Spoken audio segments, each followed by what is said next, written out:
Okay. Futhi kwanami ngikha phezulu uma ngiqala la ukonakala khona izinto uthothi izinto zonakala esikoleni. Kuyenzeka ukuthi into yonakala umuntu ezalo.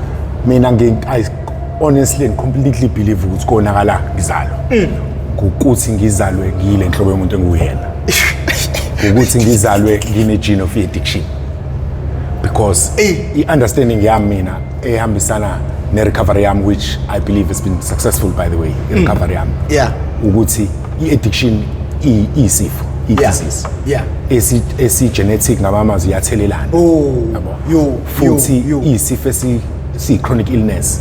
Njenganazo zonke ezinye izifo ezi chronic illness, njengo hypertension, mhlambe njengo shukela, mhlambe izifo efana njengalezo yabo. So kuyenzeka lezo zifo uthola ukuthi sikhona emndenini kuukuthi kodwa with ukumanage kahle or ukuphila ngendlela ethize khona izinto okazi ukuyi-avoid lifestyle essentially. And nami recovery yami it's been a lifestyle change. That's what it's been. So njengoba kade wenza i-comment manje about mhlambe physique nani, so it has been a change kwi-lifestyle that includes izinto ey'ningi, including bangani, including indawo, including they call it triple P. Yes, including my activities that you get involved in, nabantu that you get involved in my activities in. Yabo ziningi izinto that you need to look at, but ngiyacabanga ukuthi lokho that's a lot of recovery which we'll touch on mhlawumbe ngasekugcineni. But bengisakhuluma ngokuthi into mina yonakala zibekwa nje kumina. Uyaphuma nje sibhedlela nje vele konakela. Ngiphuma mina ngiready ukuthi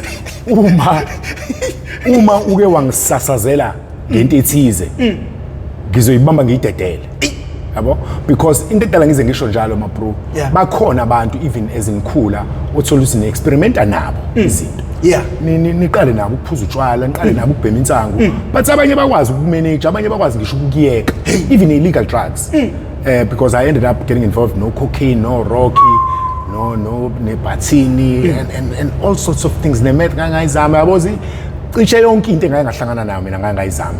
Kuukuthi okunye ngakwenza isikhathi eside kunokunye. Mhlambe kuyena nokwesinye isikhathi into uma uyizama izokuphatha kanjani ngalelo langa mhlambe because i-reality most drugs vele mawusalenza oqala noma kwesibili kuyenzeka kube nendawo discomfort.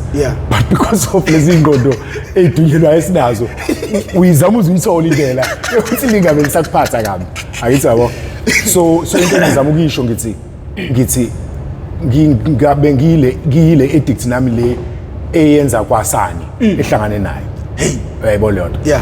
Now bengisachaza istory sokuthi bakhona abantu othola ukuthi uzothi maye ba expose to into ayizama bonze udoti lento angiyona ke mina leyo nhlobo.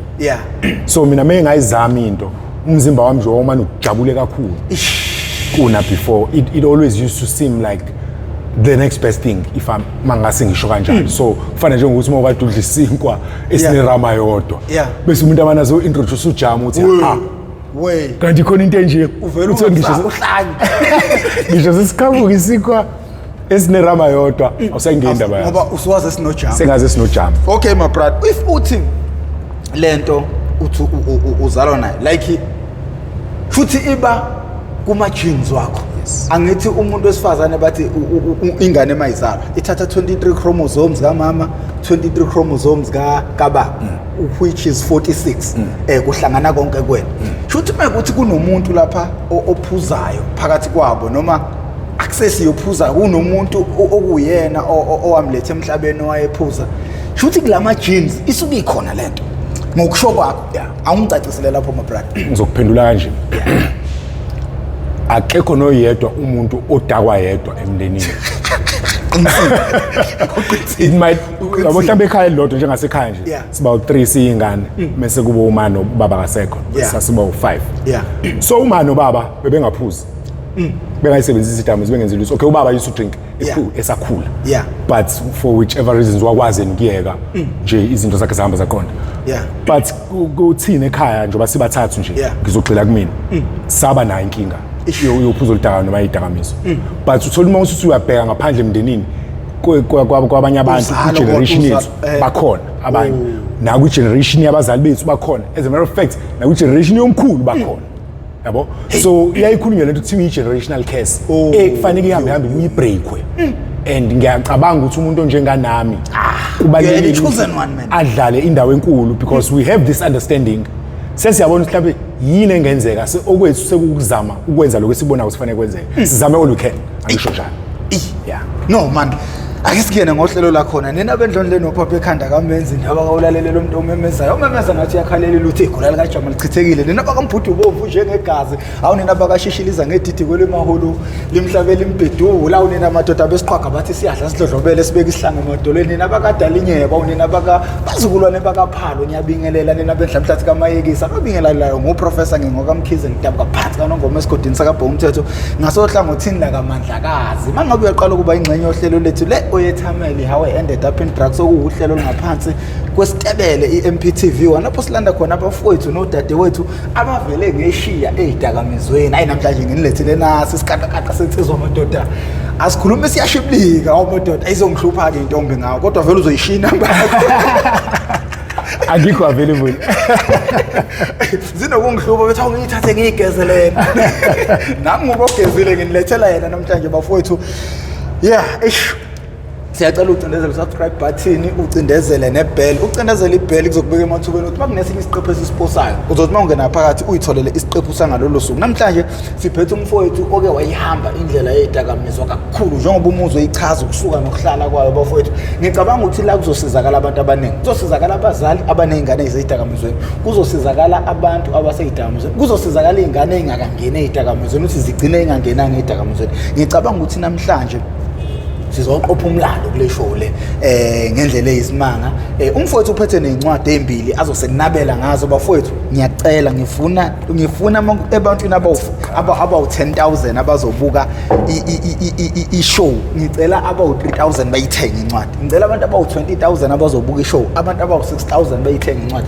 bafowethu le ncwadi izosiza abantu kakhulu bafowethu kuba khona kwale ncwadi egcekeni kuzokwazi ukuthi kulekelele nezingane lezi enizalayo ukuthi uzoyimanage kanjani indaba yezingane uzokwazi kanjani ngoba nawe umdala usulengele weni lokuthi ungagcina uwele ezidakamizweni so bafowethu le episode namhlanje iyisimanga kuna wonke ama episode ekenzeka ngaphansi kwalolu hlelo ngiwalandile ama psychologist ngiyilandile inyanga ngimlandile umfundisi bonke sebekhulumile namhlanje ke ngiphethe umuntu oseze waba ungoti useze waba ngenxa experience yakho useze waba ungoti kulento so bafowethu siyacela bafowethu ukuthi ke namhlanje nisiphe indlebe futhi nilekelele ukuthi nimsupport umfowethu ukuthi akwazi ukushumayela leli evangeli bafo mfowethu mawungazethula lapha emphakathini i-background yakho khule kanjani wangena kanjani ezidakamizweni ngoba sifuna le emuva up until ifike nalapho uphuma khona wangena kanjani waphuma ngoba kuthi incane imbobo yokuphuma kodwa yongena kuthiwa hayi umnyango wasemoya uyayivulekela so bafowethu mangathi uyasenabela lapha umfoka abantu futhi mhlambe nama ngiqale ngokubingelela ngibonga ithuba yeah undaba ezinhle igama ngoba kamabuyi sibongo yeah ngokuzalwa ngazalwa eMlazi kaJay awumadoda eMlazi eKasilamakasi yeah cabanga uyazalwa unale case ye-addiction uphinde uzalelwe eMlazi futhi not just eMlazi la le ndawo ngazalwa yona eMlazi eswindeni yes so ngafunda khona eMlazi ngazalwa ekhaya liWarm futhi ngeke ngize ngisho into engekho ngazalwa abazali bekhona bobabili babephuma endleleni yabo ukusinakekela basikhulise sasishap futhi ekhaya sibathathu sabantwana namanje sibathathu noma nobaba njengoba ngingashadile ubaba wasishiya ngo-2020 December so ngiyabonga kakhulu futhi so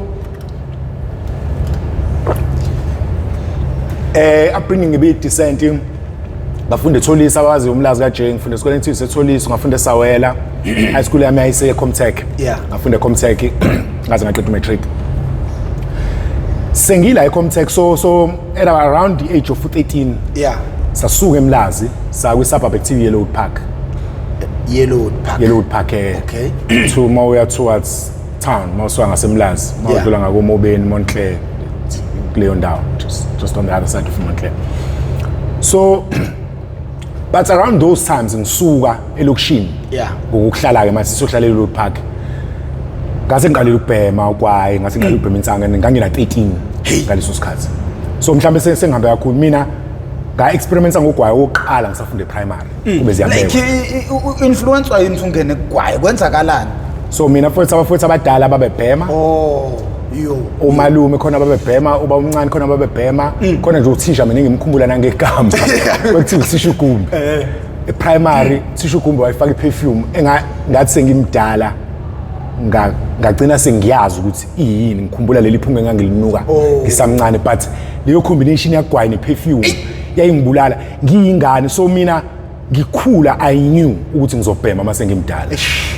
you were inspired by uthisha abafowethu ngangilali ngiphatha kahle iphunga lagwayi into nje ayiphathele nogwayi nokubhema ngangiyimagina sengiyibambile ngikhipha ngamakhala ngibona ukuthi yabona into la ngabhemi manje ukuthi eTalk Shop bazolebe bengibuza ipasi ne-special manje ngiyothenga nabantu bazolebe bengiqwaya ngabona ukuthi ngibekezele bese ngimdala ngizobhema so and it wasn't just ugwayi mhlawumbe waqala ngogwayi ukuthi ngifile kanjalo but notshwala and other things khona izinto engangifethisize ngazo ngiseyingane so nengqondo yami ngawo ngithi yamoshakala ngizalwa lento ingqondo yami mina yayi-excitwa nje izinto that are not supposed to ukuthi ziyangi-excite kahle hle uma usubheka mase ngiyibheka nje ukuthi inkinga yayinkulu kumina izinto ezazikujabulisa izinto engekho nca engafanele ngabe ziyangijabulisa izinto engiyangithi mangiyibuza manje ngithi mina kodwa yini ndaba noma ucabanga mhlawumbe kuyona influence ukuthi into oyibona kubhuti bakho ngokucabanga kwakho nje usujula so i-reality mapro ileyo i-influence enkulu because phela uma uyingane ngavela ufunda into oyibonayo oyizwayo eyenzeka phambi kwakho so kwakhona ama-joint ngasekhaya sasithina sasathunywa futhi ugwayi siyingane sasithunywa nanokuyothengela abantu insangu sasihlala nabantu ababhema ugwayi ababhema insangu and other drugs ngasekhaya nje if ngiyacabanga ukuthi abaningi bazolithola isoka lokufunda incwadi yami you even see some of the stories ngoba-ke amanye ama-stories ngwanikeza ama-characters ukuze incwadi ilandeleke nokuthi umuntu angasale sebona ukuthi ndabe kade wenza ukuthi uthothi ngikhuluma ngami la kodwa sengilahla umqondo mbijana nokuyenza-ke bafoma kunomuntu la mhlawumbe kwenzeka isigame ngicabanga ukuthi sizothusa abantu ngivele ngithi no thani kumngane kwenzeka kumngane so yesiyenzeka leyo nto nanokuthi mabro ezinye zalezi kubukhuni kuthina as much as zazenziwa yithina kodwa nguwumuntu nami yabo into engayenza ngenhloso at some stage kodwa engi-regretful of ukuthi ngayenza manje akuyona into nami ngiyikhuluma kalula engi-proud engihlekisa engijabulisa umuntu uma usubuye emfeni wangempela kuyabuya ukuthi nginamahloni iyanginyanyisa ngiyayinyanya kwesinye isikhathi nami you know so I appreciate uma ukuthi uyamnikeza umuntu ithuba lokuthi asikhave mbijana istory so ngakhula kanjalo mfowethu and then ngathi mase ngifika high school or sengiko standard 7 standard 8 kwakuseyo standard ngekhathi zethu usuqala ukubona kwaseqala ukubonakala ukuthi ngiyaphuma endleleni because nama grade ayisehla yabo nje ngifika mina ka grade 8 standard 6 ngangifunda eclassini la ka A mangaphosisi A noma B but you can imagine sengifunda grade 12 ngase ngifunda kwiclass lokugcina before ufike kwiclass le accounting abalona okwakhethwa ngokwama-class kwakubukwa kuthi angithi kwakuyinto kanjalo ugijima kanjalo ama-not spot on kodwa nje yabo so ziningi izinto ezaseyishintsha mfowethu yabo ngiyacabanga ukuthi ne-attitude nenhlonipho ziningi izinto yabo ngoba even before ngiphume high school ngase ngengaboshwa ngiboshwele lokhu njani i-shoplifting yabo nakhona utholuthi akuyona nanto eserious etheni ukuganga kwey'ngane ukuhlomeka yabo nanokuthi I think mina enye yama-weaknesses ama-serious ukuthanda izinto ukuphapha so lento le ethi self control mina ngangenayo mina if kuwukuthi khona into efanele ngiyenze ukuze ngifithe kusho ukuthi kwakushesha phakathi angisaphathi makuyinto efaka yabo yabo and iziningi izinto ekwaphoqeleka ukuthi ngiyifunde ngiyibone ngiyi-understande kangcono ngami ukuze phela ngigcine nguwumuntu ongconywana so kwangeke kungisiza ukuthi okunye ngikuminimize ngithi uma ngiyibona ukuthi ngiyaphapha ngiyahlomeka kodwa ngikuminimize lo ngithi mina hayi ngenza amaphutha kuphela bese kuthi la isithusa khona mina ngithi ngaba exposed abantu ngangenayo ama-role models no vele ngangenayo ama-role models kodwa nami ngangihlomeka futhi ifika vele nje imoto nje igijimela yabo nje so-ke kwazothi khona high school I think because phela sengiqala ngalesikhathi sifunda kuyi boarding school futhi ngangihlala ngaphakathi Yeah. so khona abantu abasuke endaweni eziningi Yeah. abanemikhuba eminingi engafani yabo yo. and uthola ukuthi towards the end of high school isikhathi sethu sokufunda high school umuntu wayesena nemikhuba yokweqa high school semaklabhini in town yabo so ne-exposure kwezinye izinto Yeah. yabo siyahluka yabo so nje ngangiyileyo hlobo mina yomuntu futhi ekukhuleni kwami I can even remember mina there were times I think kakhulukazi ka-matric almost every weekend angiba necala cishe mangabe ngingabanga necala futhi mhlambe angazi kwakusuke mhlambe kwakusuke khona owenza into embi kuneyami kodwa hayi ukuthi ngoba ingekho into engiyenzile khona ibatshazo kakhulu engcono nomentsha it is more eye-catching kuneyami but nje kwagcina sekunormal nje ukuba abnormal kwagcina sekunormal kumina ukuthi ngihlale yabo nje ngiyayikhumbula mase kuphela u6 months kuphela isikhathi eside and this is strange I used to start worrying ukuthi engabe yini ke sizokwenzeka wemfowethu yini ukhuluma into engifuna ukubuza phela nginami ngangihlupha esikoleni ukubona ukuthi awuplan ukuhlupha awuplan kodwa uyabona ukuthi uyibona usuphakathi nje usuhlome kuyenza lento eyishona hayibo so mina khona ezinye izinto ngami engiyangithi mangicabanga kwesinye isikhathi ngeke ngiyibambe ngithi awume ngifuna ukuthi ngiyihlokoloze komunye umuntu ngizwe omunye umuntu uyizwa kanjani because ngibuye ngayithemba ingqondo yami noma indlela ingqondo yami ecabanga ngayo because iqinisele imsulwa yabo njengale example ngisho ukuthi kwakhamba it's almost as if ngangi-attract negativity because mase kuphela isikhathi eside ingekho into wrong eyenzekile it could be ukulahla iskipa it could be ukulahla ifoni noma yini kodwa ngeke nje kuphela unyaka ingekho inkinga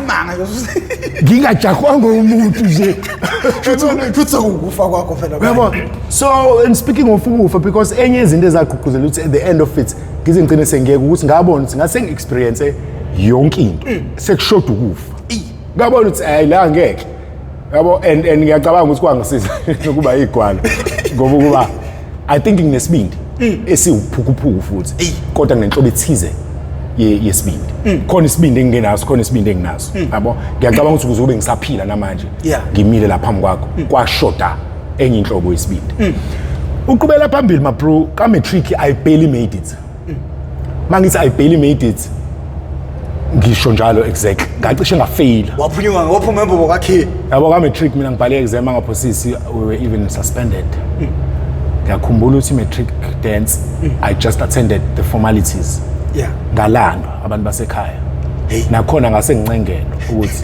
ukuthi aqede kahle ukufunda kwa serious ngiyahlufa la ndoda yabo nje first so you can imagine ukuthi mangabe ngizokwenza kanjalo ngizoba umuntu onjalo ngisakhula under i-guidance ngihlale kwi-boarding establishment e-high school kuzoba njani mase ngifike tertiary futhi kusengekho umuntu lapho usuyiphethe khona ngempela so laphana kwenzeka lento ekuthiwa hell broke loose in kwangempela yabo because already leyo ngangifuna Natal Technicon konse Natal Technicon ngaleso sikhathi but even nakhona saqala ukuya safunda umatric sasathe namabheshi sisafunda so sathi sifika mina ngathi ngifike Natal Tech mina ngase I knew my way around but not academic activity obviously but nje ukuthi resethizi ukuthi kuhlala ama-chair la kuhlala ama-out la kwenziwani la ngase yabo sifika evarsity thina sasiready khona i-out yami engiyibize ngikade ngikhuluma naye manje kade ngene i-conscious sasikhuluma naye ade ngikhuluma naye manje thina sasifuna ukuyovula ishipi enye indawo esasike siyekuyona isemangosusu sasuke comtech sector semangosusu so khona ama-out aye namashipi endlini uthola ukuthi udayisa ubhiya thina sasibona ukuthi this nayimpilo into yethu nathi yabo so sasiready ukuthi awuthi yami wena ngoba kini bazokhokhela iresi tshela ithama lakho take ifridge uzoqala ngefridge elincane so grow business asikhulumi ngama-academics asikhulumi ngokuthi sifuna ukuba yini masikade ukufunda noma sifuna ukusebenza phi noma sifuna ukushada cha thina sifuna ukuyodayisa utshwala kwi-learning institution yawathi ingqondo yami yayilimele kanjani so yabo mangithi kuwena mina kwakulula kumina to engage ngokucabanga nangokwe-action ku-rubbish and uthola ukuthi uma ngabe ngike ngayinikela and find joy and excitement ekwenzeni low rubbish ngiwenza one way low rubbish. Do you believe in law of attraction? Kakhulu. I do. and ngiyacabanga ukuthi lento exactly lento ayenzeka kumina. Yeah. And it's exactly what is happening to me manje. Because shuthi nje manje uyisebenzisa ngendlela right. Positive, yes. Yes. I think enye into enginikeza leyo positivity manje ukuthi when I messed up and ngafaka i-effort nesikhathi in messing up ngawathola ama results. Yangilahla phansi. Yeah. Wonke lama choices engawenza. But the past few years sengisober. Sengifake effort positive ngenza izinto eziright ngempilo yami. Angidingi nanomuntu ukuthi angitshele ngama results ngiyayibona. You are a go-getter. Correct. Kuwena ukuthi uhubha. Yes. If I tell my mind ukuthi i-right lento ngisho ngathi i-wrong ngoyijaga koba kancane indawo. Uyoyithole futhi. And it took me a long time we understand that that's quite profound, not just in mina nabanye abantu abaningi, because into uma usudecide ukuthi ngiyayenza lento kahle level yawenza umqondo ukuthi uyenze ngokuyimisela ungayimosheli isikhathi sakho. Now kubalekile ukuthi kwesinye isikhathi usase correct choices ukuze uma usuyipursue ke leyo choice kube ichoice ekuyiyona. Yabona lonto. So it took me a long time. These were some of the examples mina aphilayo ukuthi if I put my mind to something ngiyakwazi ukuyenza. Manifest. Ngiyakwazi ukuyenza. So njengamanje ukushintsha ifocus. Ngabe ngisabheka ngala kubetha khona ngibheka ngala ukuhleka khona bese ngifaka ilokho njani i-effort. Uzubhameni ke manje esikoleni. Yabo. Ngiyafunda la esikoleni first semester ngafela good. I think ngafela ngisho communication isigisi. Faila ngisho computer skills ukusave disk kwakusekho nama floppy disk. Izinto ezi basic. But I think enye yama eziningi ngifortunate kuzona ukuthi I didn't really struggle esikoleni kuma academics. Ingakho mhlambe nase high school ngangipass so ngangayiphethe kahle ukuthi class enough the time ulele yabo nazi ebusuku ngafana ngabulele awulele uyazela iclass yabo so ngangayiphethe kahle hle but I still managed ukupass. So ngingathi kahle umuntu ozalwe ehlakaniphile. Mhlawumbe ukuhlakanipha singakusebenzisa amalingi igama elingcono kunaloko. I wouldn't really say ngihlakaniphile. Yabo ngangahlakaniphile futhi ngangiphasa kakhulu but ngangiphasa nje. Ngangiphasa well enough ngibe ngingafundile kakhulu. Shuthi kuba ufaka more effort wawungaphasa kakhulu. So later ekhuleni mase ngenza i-BTech because ngafika ngenza national diploma in civil engineering. Then ngase ngizokwenza i-BTech ngamajor transportation engineering. Kule lapho sasenza asibize ngezifundo for simplicity. Zazu 8 ngathola distinction about 5. No 72 oyedwa kwasalima ke lot into distinction nawo. So into engizama ukisho ukuthi yes uma ngiyimisela into iyenzeka. But yabo ngaspenda so many years esikoleni ngingazi ukuthi mangifuna ukuyimisela ngiyakwazi ukuthola distinction. Lento njengomdlalo webhola oyinkomo uyimisela ukuthi lo istar ufica ukuthi akajimi obese kwenza ukuthi angaperform kahle. So yayi-reality yami leyo ngafunda fowethu ngomusa kaNkulunkulu yabuya ingqondo ibuya kuphi lapha esikoleni la ngisesikoleni yabo umuntu wapeta but I think enye advantage engaba nayo ngahamba ngayosebenza khona into sasenza thina kuthiwa in-service training angazi noma isenziwa yini le I know ukuthi yenziwa just no noma isabizwa ngalelo gama in-serve bani experimental training ubabanye whatever they call it. But leyo nto ngazi mabe ngifika emsebenzini first ngafika ngakujabulela ukuhola. Ngathi mangibuya esikoleni ngabona ukuthi I would like ukusheshe ngiqede manje la sengikhathele la sengifuna ukuyosebenza khona ngizohola. So leyo nto was motivation for me and bakhona nabanye abantu sokuthi bahambile baya esikole service training yabo basebenzela bigger companies. Sebe nama long term agreements now lawo companies. So I look forward and I think ngaba nesithombe esihlukile ngale career choice engangenzile ngaba more interested kuyona nokuthi mawufika kwi-working environment ufica abantu abacabanga enye indlela nanokuthi nje nami I think ngafika ngagena ne-confidence mangifika ngibona ukuthi kanti ngiyakwazi ukusebenza yabo ngabona ukuthi ikhona lento enye into ngiyiqala leyo engineering yakhona indlela kwakumnyama ngayo engqondweni I didn't even know ukuthi yini honestly speaking mina nganga-applyelanga civil engineering I think nganga-applyela mechanical engineering I think civil was even my third choice or second choice noma third choice sazi kodwa anga-admithwanga kaMac nga-admithwa ka-civil. Ngikhuluma iqiniso mina ngiyoqala ngangingazi nanokuthi yini le and it didn't even bother me. Futhi kwakuyifanele nje futhi kumina. So kodwa ngokuhamba kwesikhathi ngaya ngokuya-ke sengibona ubuhle kule choice engayenza ye-career. So ngafunda ngaqeda futhi. Ngasebenza futhi I had some decent achieve some decent milestones. Yabo ngasebenza for a few companies nga-end up kwenye company ungasimentionela zona lezi inkampani. Ngasebenza inkampani yokuqala engangenza kuyona i-training kwaku civil engine build. Yeah. Kwaku construction company. Yeah. They based Hillcrest. Ngabuya ngayosebenza ka MDT Masudu beTiflin. Yeah. Was it? Yeah. Ngabuya ngasebenzela inkampani before Masudu beTiflin ngasebenzela inkampani ethiwa Anderson Vogt and Partners. Yeah. Babe sedandi. So I used to do umsebenzi for Department of Transport as well. Call center office yakhona eNewcastle. Yeah. We would be seconded as industrial technicians laphayana. So and then I went back to office lethu ka eDandi. We were doing imgaqo, ama-causeway, ama-ground, ama-ablution facilities. Ngisemncane, so it was decent, the experience is decent. Yeah. I was in my early 20s. I graduated when I was 21. And we moved on lapho. Then ngaya kwenye inkampani ethiwa Ingwenya Engineers. So one of the partners was Anderson Vogt. Yeah. Waphuma khona wayovula ikhampani yakhe. Yeah. And then wangitshontsha. So and then we went to the Eastern Cape. We spent about 6 years lapana. We implemented road maintenance projects, labor intensive, labor based implementation of construction projects. Yeah. Specifically imgaqo. So I enjoyed many years ngisebenza as a roads technician, project manager, and eventually as a roads engineer. And I'm a road designs, senza planning, specification, and implementation of our projects themselves. So given experience decent over the years. Ngimncane and noma sengikhula ngagraduate njengoba ngisho I ended up being office manager, I ended up being staff. Yeah. I ended up kukhona ngisho abantu abadala who are more educated, who are more experienced nami and they reporting me. So there was a lot of fun. Yeah. Ngabo director waleyo company. We moved from the Eastern Cape. We got more work like KZN with Provincial Department of KZN. Yeah. Provincial Department of Transport. This is our officer Westville. So it was good times. Ngathola partner ngalobola kwale saba nabantwana futhi wayezohlala kanjani wayengazayimisela ayimele yonke lento ikuyijeni level esihamba kuyona ukuthi kwahamba kweze kwaphazamiseka. Yes. Okay. So nje bengisachaza ngokufunda nokusebenza ukuthi like most people abalithola ithuba lokufunda nokusebenza. Yeah. I experienced nami leyo nto ukuthi mina kusho ukuthi ngizothi yonke into. It always felt like khona umuntu ongibambe ebhandeni ngemuva ongidonsayo. I always felt low resistance. Because of le drug addiction.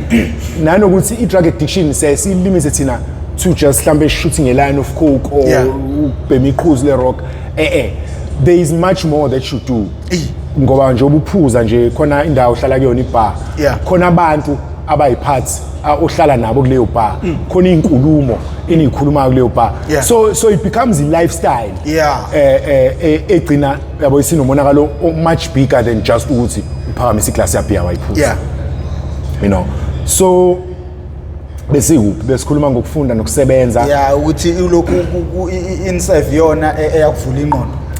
Yavula ingqondo first. Balela la ukwasebenza khona. Ayisengifuna ukuthi kudala ugudla. Kade ngikudla amabro. Maningi ama-companies engiwasebenzelile. Ngaphuma ka Ingwenya Engineers, ngaka inkanyiso. We did some work for Sunral in the Eastern Cape. Ngaphuma ka inkanyiso, ngayosebenzela uhulumeni, ngasebenza kamasipala. I was PMU manager and then ngasebenza move on to another masipala ngayobo director ka project management unit. Then I moved on to Umuzi masipala ngayobo technical director.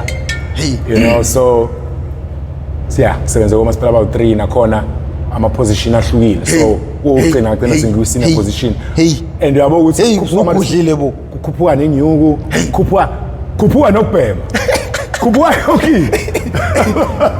Because the more I can afford, instead of ngenza izinto ezisile mina ngemali, zikhona izinto ezisile engangizenza. I reality leyo. But zikhona nezingasile.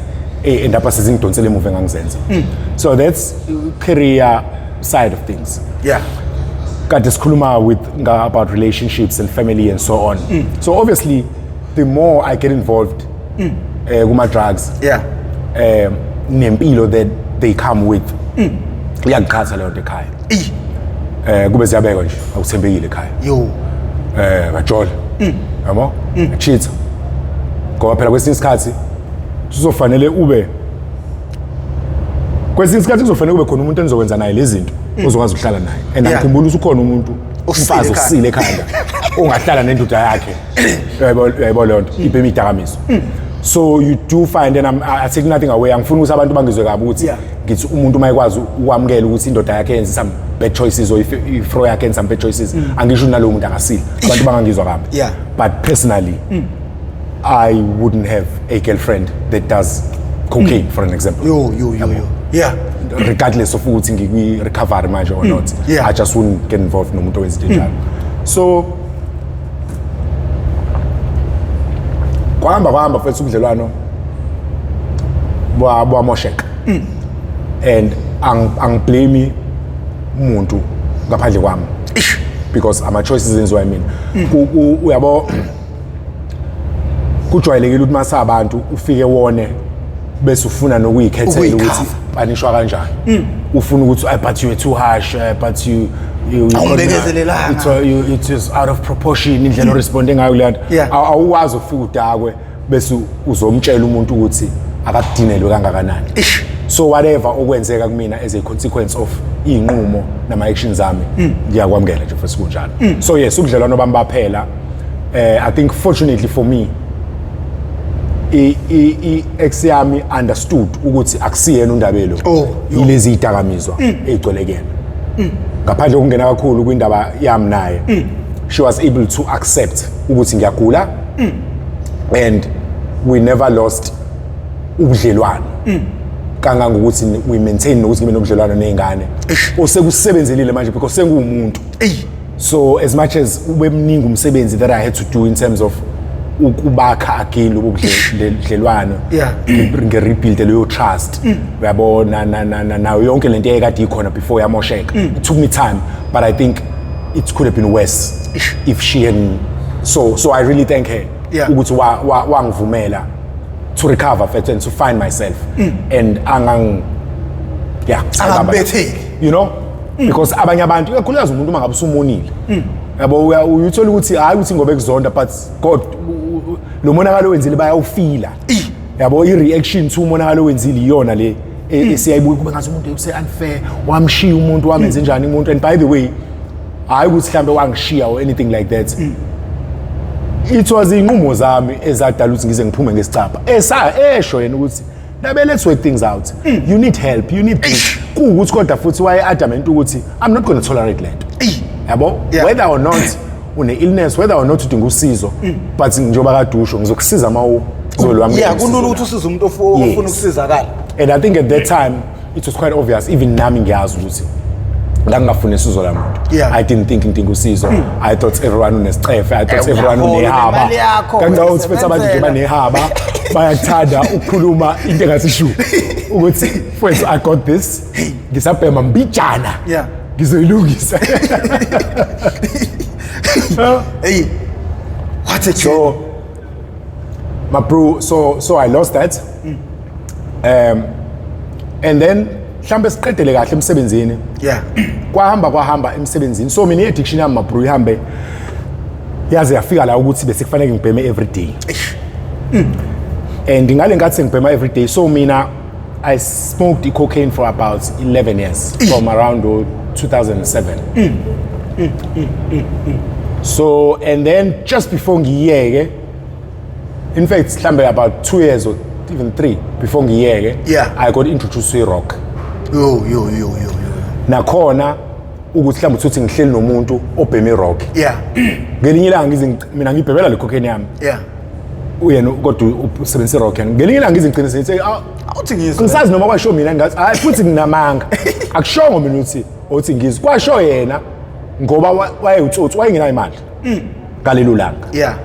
Kodwa efuna sithenge lento naye azokwazi ukuyibhema. So wangiconvince angazi kwenza kanjani kodwa ngavuma. Sayithenga ngayizama ngangayizwa. Yabo I think mhlawumbe wanginika into encane noma kodwa ngizwanga. Bese ngingamnanda ngithi mina awudoti lo. Yabo angiyasikhatha leyo nto. Kambe isikhathi kuwe kufike futhi elinye ithuba lokungizama. But la engizama ukuya khona kwafika ilanga kusho ukuthi la engayibhema kahle. Ngayizwa. I think futhi ngalelo langa mhlambe ngayizwa ngingakaze ngiyibheme cocaine because enye into engayirealize ukuthi ngavele ngekuzi true experience ye drug. Ngoba elinye mhlawumbe lokwenza high elinye lokwenza down kuyashiyana ukuthi but into engizama ukisho ukuthi if you are already intoxicated bana kukhona lesinye isidakamizwa segazini lakho uma uzofaka esinye akufani nje ukuthi ufake kube isona esokuqala yes so ngiyacabanga ukuthi mhlazane ngize ngicina sengibhema loyo rocky ingoba ngayizwa kahle athi mina ha kanti yenza nje le baba kashintsha ingqondo ngathi mina yes futhi lokwangiroba so njengoba ngizwa ngithi ngangithi mina mangizama idrag elisha kube ngathi it's the next best thing so nayi rock mhlambe yaqala you are graduating now yabo mfowethu akwengithi nje ngamane ngabona ukuthi bengiyimoshela ngesikhathi sami yonke le decade ngibhema ikhokheni ngabona ukuthi bengimosha isikhathi irocky mfowethu iyawohloza fast iyaqhilaza angazi noma ngazwakala kahle lento ngiyaye ngithi mhlambe it was a blessing in disguise ukuthi ngibe introduced kwi rock cause mhlambe kwakuthiwa ngazi ngi-experience rock mhlambe ngabe namanje ngisastrugglisha ngoma ithana lokho kubonakala lokho ikhokheni mawukuyona i-cocaine okay I think ngasi ukubhema kwami mina kwase ku-advanced yayisingigqilaza ikakhulukazi financially mhlambe emzimbeni if ngihlala nawe zonke insuku ngeke ubone umehluko mina gradual kodwa mhlawumbe umuntu wayekade ngibone manje bese zongibona after 2 years uzobona ke lo mehluko yabo because kwesinye isikhathi uthola ukuthi usakwazi ukufunction and mangabhemile ingekho egazini ngiyakwazi ukuya emsebenzini ngiyakwazi ukwenza into ezisini which is unlike i-rock yabo i-rock ngisho ngathiwa ngangigcine 3 days ago kuyibhema yabo lonto yayingqilaza ngendlela ehlukile i-rock yamane yangimoshela impilo fast yamane yakwenza kwacaca ukuthi nje usenkingeni phelile ngami usenkingeni yabo ngale nkathi ngibhema i-rock kwafanele manje ukuthi and umuntu wayethanda nezidakamizwa strong umuntu used to pay attention to lokho quality nokuthi isidakamizwa usithenga kuphi yabo so uthola ukuthi umuntu obhema would understand this kwesinye isikhathi uma ubhema into efana njenge-rock you need it downer yabo ikwenza ube too high ungagcina usuhallucinate ungagcina bayasangana abantu ngifuna ngishuthela abantu bayasangana ngala bayibhemayo so nami when I started ngangiyibuza ukuthi but why would you want ukwenza into that takes you up wena futhi ubuye wenza into that takes you down ngithi mina why indaba ungamanhlale phezulu kwahamba ngayibona lento ukuthi akuhlaleki lapha phezulu yabo kuneyinkinga zakho madoda kuyaphoqa ukuthi wehle so mina mase ngehla kwashuthi ingidi ngangike ngayizama before empeleni what I didn't mention ukuthi eminyakeni ngisemncane sikhona isikhathi where I try in fact ngenkathi ngisuka ka J already at 13-14 years I had been introduced to ibathini engidi lo moyibhema wephansi uwe futhi bathi abantu mabekutshela usiladuwile ubatshela bayahlanya ayikho leyo bakutshela usipholi bazoyini la ekhanda uthi nini ningishayile angithi kodwa sebebekela imqamelo lapha ngemuva bayibhenzela ngona isibayewa lento ethi mayikubambile uvuza amathe leyo nto leyo ke yabo to think yes kodwa ngangikwazi ukuthi ngifuna ukuyibhema leyo nto ngibe ngiyibona kodwa usenzana kanjani yabo ingqondo ephetha kanjani so kusho manje sengibhema iRocky sengidowna ngebhathini le nto ke leyo combination ke mabro iyaqothula uyabo nje mina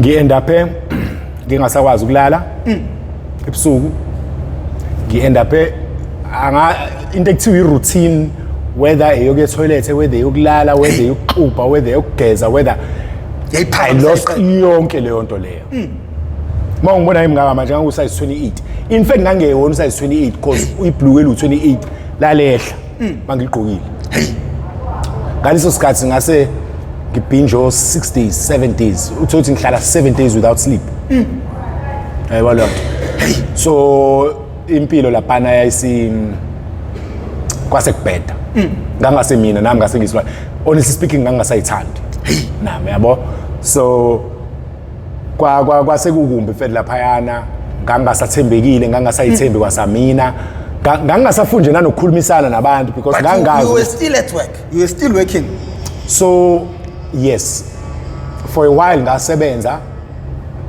strange enough nga-applyela omunye umsebenzi njengoba kade ngikhuluma ngomsebenzi wokuba technical director nga-applyela omunye umsebenzi ngawuthola umsebenzi kuthi ngangisebenza kwenye i-province ngawuthola lo msebenzi ngathi nama interview ngenzani ngawuthola lo msebenzi but it didn't work so well akusebenzekanga kuwona yabo ngaqala on a really bad foot sekwekwenzeka mfethu ngakhuluma ngalento once but ngarealize ngale nkathi ngikhuluma ngayo ukuthi ayingiphathi kahle yabo akuyona into ekhulumeka kalula still ngayo nanokuthi indawo ngineyihlobo ezihlala outside of KZN so uthothi indawo kwesinsikhathi every time mangitravela ngizodlula kuyona bakhona abantu engisabazi who stay in the area so into engihlukumeza for years it's been eating me ngaphakathi and ngirealize it just recently khona radio station lawo othi ngakhuluma ngayo kancane ngabona ukuthi ayingiphathi kahle and namanje I think I'm gonna leave it out ukuze sikwazi ukuqhubeka with the rest of the interview okay but nje kwahamba mfethu ngagcina nje mfethu ngizoyichaza kanjani lento kwagcina sekunormal kumina ukuba abnormal yabo ngagcina sengimanipulative ngagcina sengifonela abantu ngifuna imali just for ukuyobhema ngagcina ngasayikhokhela imoto ngasakhokhela umuzi I lost my house warepossesswa imoto ezu2 khona abantu nje namanje ngingakaqala ukuqala ukuthi ngiyabakhokhela ikwele zabo because angazi nansi ngizoqalaphi yabo lonto so impilo yami end up isimbi so much so ukuthi bese kukumbi mfethu bese kukumbi kakhulu so kwafika istage la ukuthi I had to resign lo msebenzi omusha savumelana nomphathi wami omusha indabe from day one yabo literally day one awukazi ube lento engangilindele ukuthi ube yona and ngiyaphoqeleka ukuthi right now straight away ngixoxe uyakubona ntsho nenkenga uyangibona wayazi vele ngifika he knew but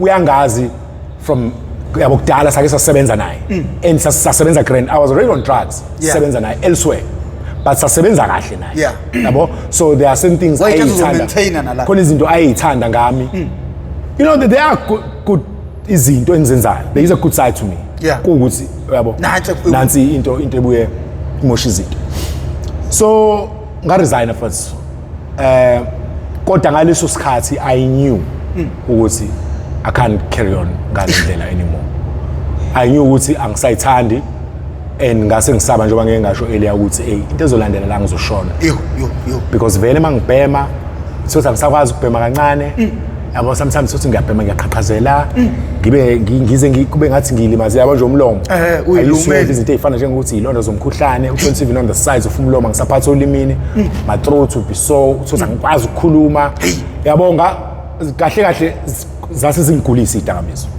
and ngangasakwazi ukubhema so mina ngangibhema almost every day like mali lo ibhema ngosuku yo mfethu ayisingayikhulumi leyo nto mfethu asingayikhulumi leyo nto khona ikhathi mfethu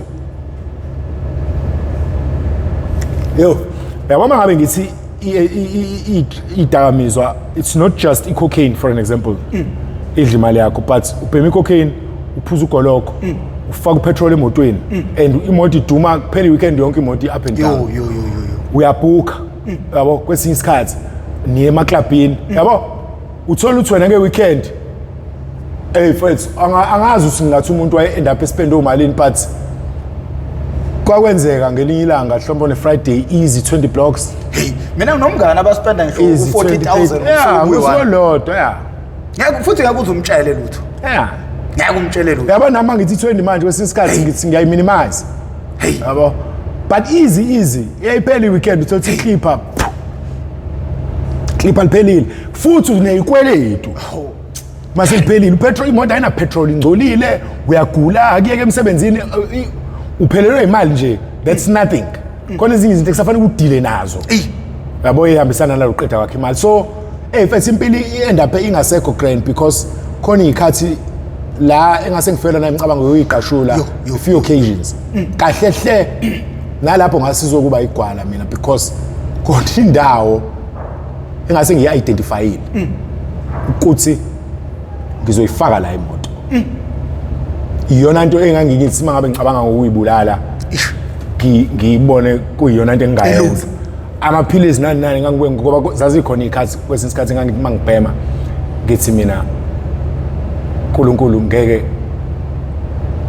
kodwa ngimane ngibe ne-overdose kusho ngamamazi ngithi wena ngangikukhulekela uku-overdose ngife indlela engase nganele ngayo but enye into engicabanga ukuthi yayingigqilaza kakhulu ukuthi ngangingaboni ukuthi ikhona indlela yokuphuma.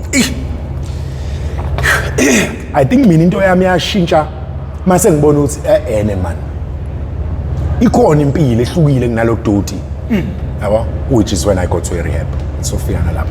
So mfethu impilo yami ayisi complicated so much so ukuthi hey mfethu ngangasafuni lutho ngami ngangasafuni lutho nje yabo. Yeah, so nga resigna ngaseka leso sipane but ngalo lusuke ngasubmita ngale incwadi yokuresigna ngafonela umfowethu omdala ngathi mina mfowethu ngicela ungisize ngidinga ukuya rehab. Anginalutho ngangina medical aid at that time, yeah, but iyayintsha ngangisola futhi uphela medical aid mhlawumbe ukuthi khona leyo waiting period nana ngangisola ukuthi so ngangi-ready ukuthi ngisho ngathiwa ngiye rehab eyamafamu thiwe angiyophakela izinja noma angiyolima nganganendaba ngangithi ngingenza noma yini kodwa it's done, angisafuni ukuphila lempilo engade ngiyiphila you know all these years. Nanokuthi futhi ngangasakwazi ukuyibamba ngangakwazi ngisho ngingacabanga ukuthi angifuni ukubhema ngangize ngibheme kodwa mase kufika isikhathi sokuthi ngibheme mina ngangeke ngikhumbule uthola ukuthi ngizoshaya irobot livaliwe sengiyakubona kamesheni ukuthi nakho but indlela esengijahe ngayo ukufika you know namanje manje ngicabanga lezi zinto kwesinye isikhathi give me chills.